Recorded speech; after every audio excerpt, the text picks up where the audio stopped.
On a cold, rainy night on a Liverpool quayside, in the years before the Great War, the world was in shock at the loss of Titanic, so proud had they been days before. Relatives gathered for news of their loved ones to read through the lists of the dead, when into the throng came a sad-eyed polar bear, and to the clerk at the counter he said, "Have you got any news of the Iceberg? My family were on it, you see. Have you got any news of the Iceberg? They mean the whole world to me. My wife and children were coming from Greenland to be by my side in the zoo. Belinda's my wife, and the eldest's called Bernard. And Billy, well, he's only 2. I know on the ship there were hundreds of people, and I know the Iceberg's not yours." The polar bear's eyes held the start of his teardrops, and he covered his face with his paws. "Have you got any news of the Iceberg?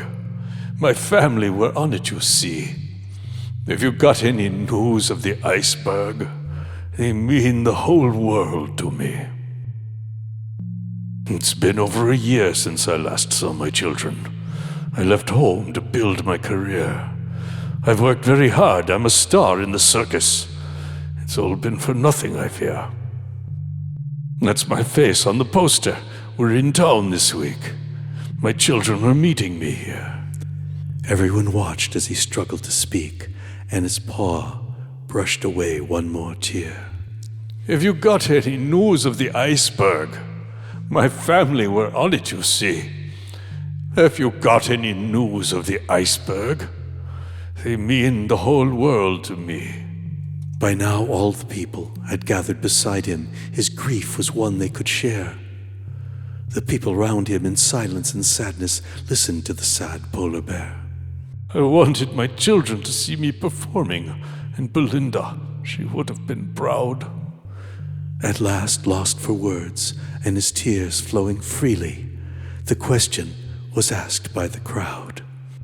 "Have you got any news of the Iceberg? My family were on it, you see. Have you got any news of the Iceberg? They mean the whole world to me."